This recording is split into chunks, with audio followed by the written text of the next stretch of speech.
Încă un lucru pe care trebuie să schimb la ATV.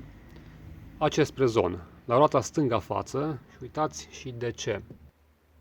Filetul său este total măcinat.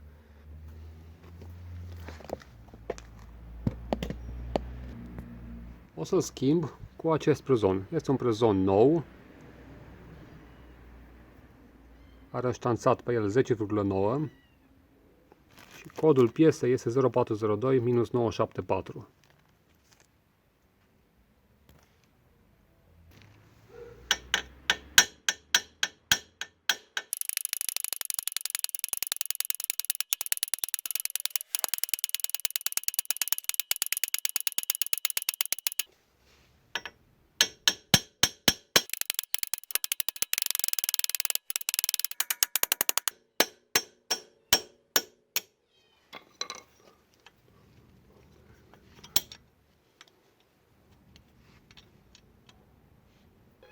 De la cum am bătut aici, s-a ovalizat puțin capul și nu mai iasă acum.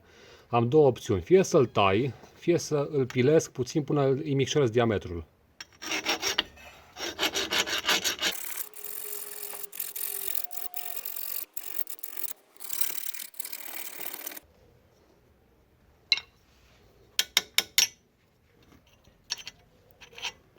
Gata.